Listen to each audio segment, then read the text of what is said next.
In the middle of the desert, 2 helicopters drop Danica and 3 other vampires near a temple. Once inside, they remove a brick from the ground to reveal a secret passage and discover writings on a wall that are 4,000 years old, indicating the cradle of civilization. Suddenly a hole appears on the ground and a hand reaches to capture one of the vampires, bringing it down. The others immediately pull back to rescue him, only to discover his head is missing before the body catches on fire and turns to ashes. At that moment, a vicious creature crawls out of the hole. Meanwhile in the big city, a warehouse explodes when it's attacked by Blade, a vampire hunter.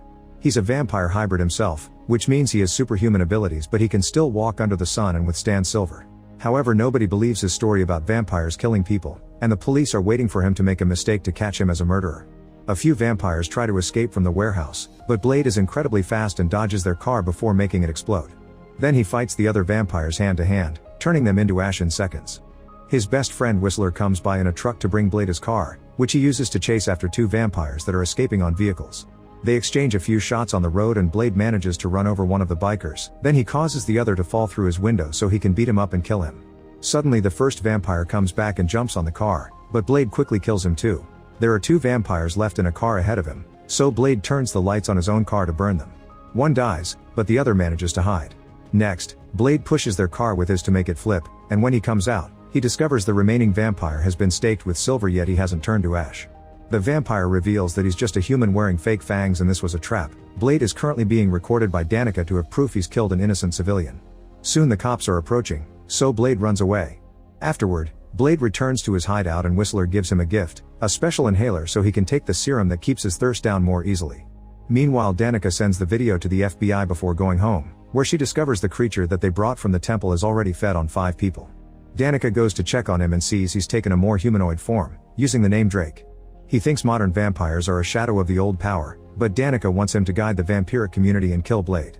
At the train station, a group of young vampires are hanging out when they see a lady with a baby waiting for the train alone. They immediately surround her and start beating her up, but when they take her baby, they discover it's a doll. Suddenly one of the vampires turns into ashes and the lady reveals to be Abigail, a vampire hunter. With great martial skills and specialized weapons that include a hidden knife in her shoe, she kills the vampires one by one until there's nothing left but their ashes. Sometime later, Whistler leaves the hideout to buy the newspaper, which is already talking about the Blade case.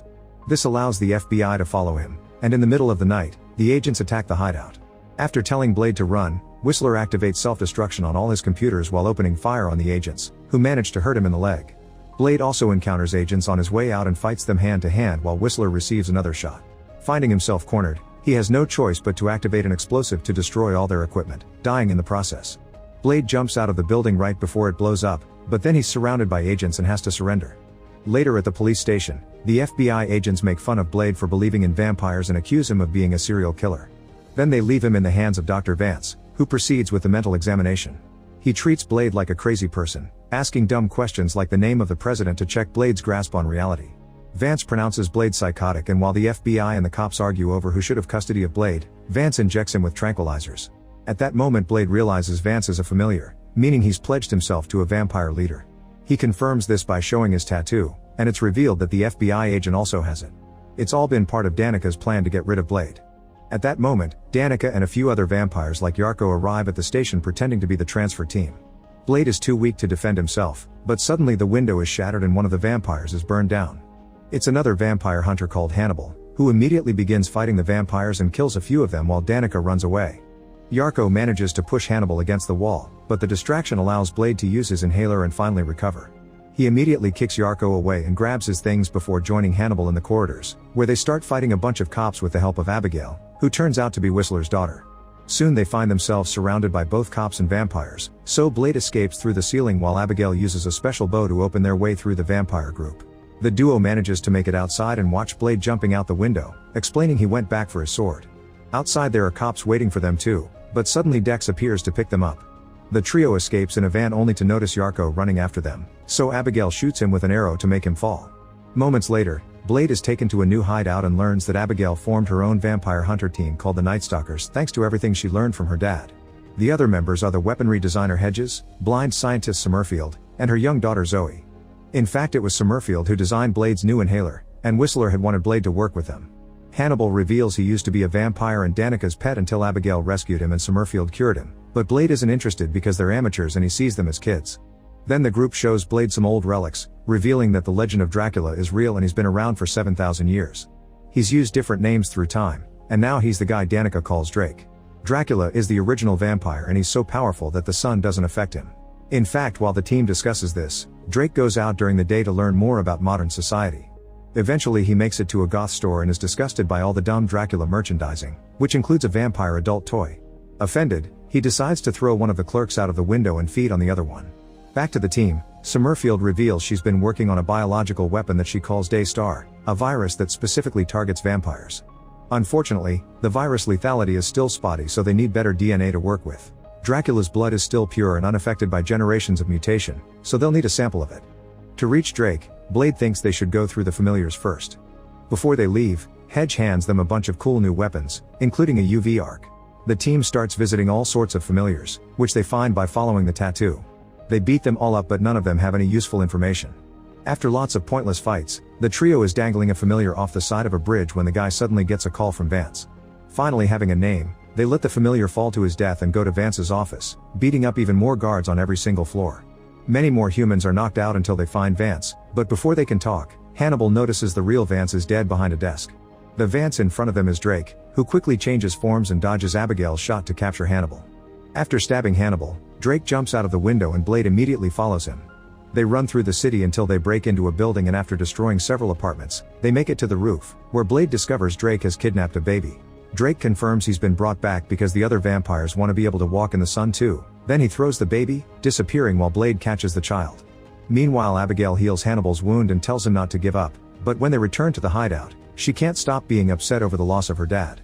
Drake goes back to Danica and decides to feed on her. Sometime later, Summerfield informs the team that she has located the vampire's laboratory at Biomedical Enterprises. She also downloaded a copy of their recent purchases, which include curious things like bone marrow growth supplements and genetic sequencing enzymes. Blade and Abigail decide to go investigate and make it to a warehouse in the middle of nowhere. Suddenly the FBI agent arrives with his vampire leader, so Blade immediately kills her and forces the agent to share answers. The guy opens the building and reveals hundreds of humans in stasis, all wired up as continuous blood donors. This is the vampire's final solution. Instead of hunting blood like wild animals, the vampires have created a blood farming facility.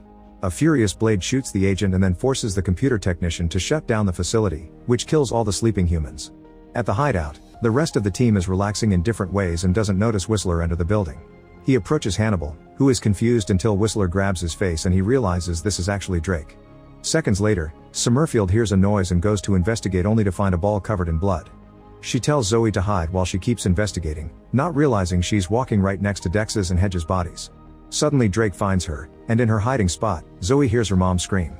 She wonders if it's safe to come out, but suddenly she finds her way blocked by Drake.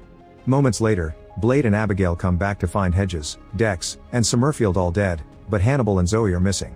Summerfield's body has been hanged up to imitate Jesus and Drake has left a threatening message with her blood. In the meantime, Hannibal wakes up chained to the floor in the vampire's lair. There's a cute little Pomeranian dog licking his face, only to suddenly reveal a monstrous mouth. Danica and Yarko come in and confirm they've been making vampire dogs before they start hitting Hannibal, asking him for Blade's plans. When Hannibal refuses to talk, Danica threatens to turn him into a vampire again and leave him thirsty until he has no choice but to feed on Zoe. Back to Abigail, she's dealing with her grief by practicing her archery, showing off all perfect shots. Blade suddenly senses a presence in the building. It's Calder, another member of the team. He has a video message Summerfield sent before getting killed in which she explains she developed a workable strain of the Daystar virus, which is now in possession of Calder. If they inject it into Drake, it'll mix with his blood and kill every vampire in the area. However, they aren't sure how it'll affect Blade because he's a hybrid. On this short notice, Calder has managed to make only one projectile with the Daystar virus, so Abigail will have to make it count. Since all the team members have a tracker implanted in their bodies for emergencies like this, Abigail is able to easily find Hannibal's location. She and Blade grab as many weapons as they can carry and take off. At the vampire's lair, the monsters continue to beat Hannibal up because he still refuses to talk. Suddenly they start coughing ashes because Abigail has put liquid silver in the air conditioning system. Then Blade drops down through the skylight and starts fighting the vampires while Abigail rescues Hannibal. Blade is soon surrounded by guards too, but he has no trouble getting them out of his way and keeps advancing to fight more vampires, burning them down with the special weapons. Abigail joins the fight too and starts beating down more guards while looking for Zoe. After she ends up killing a few vampires as well, she finally finds Zoe. A vampire takes the chance to grab her from behind, but Abigail uses the UV arc to destroy him. Meanwhile, Hannibal gets his things back and tries to join the battle, only to come across a bunch of vampire dogs. He immediately runs away and at the last second makes a jump, tricking the dogs into jumping out of the window. However, he steps back and accidentally falls back into his cell, where Yarko finds him and starts fighting him hand to hand. At first it seems Hannibal is at a disadvantage, but when Yarko is about to bite him, Hannibal puts an explosive in his mouth and burns him down. Afterward, Blade finds Drake and they start fighting with swords. They're both very skilled warriors and the fight goes on without either of them managing to land a hit. Some of the vampires want to shoot Blade to help their master, but Abigail appears to kill them with her bow. Soon Danica appears with a gun too, but Hannibal tackles her to stop her, which triggers a fight with her. Suddenly Blade kicks Drake through a window, so after a long jump, both men drop their swords and start fighting hand to hand. Drake drops Blade onto the ground with great strength before starting to transform into his monstrous form. Blade tries to retaliate with a few kicks and punches, but Drake is too strong and keeps throwing him away. When Drake retrieves his sword and is ready to kill Blade, Abigail finally shoots the virus arrow, but unfortunately Drake catches it and drops it. Abigail continues to distract Drake with normal arrows while Blade grabs the virus to finally inject Drake with it. Drake roars in pain as the virus combines itself with his blood and spouts out of his body to then kill every single vampire in the building, including Danica. As all the vampires slowly turn to ash, Drake regains his human form and compliments Blade for fighting with honor before dying. Suddenly, dozens of FBI agents go into the building, only to find everything destroyed and no bodies except Blade's. Sometime later, the FBI's science division is preparing to perform an autopsy on Blade, but he suddenly wakes up. As he begins knocking everyone down, it's explained that the virus didn't kill Blade because the human half of his heart didn't stop beating, it only slowed down, causing him to enter into a comatose state until his body was ready to fight again. Blade escapes on a bike, ready to start a new life. Make sure to subscribe and turn on notifications so you can watch more videos like this. Thanks for watching.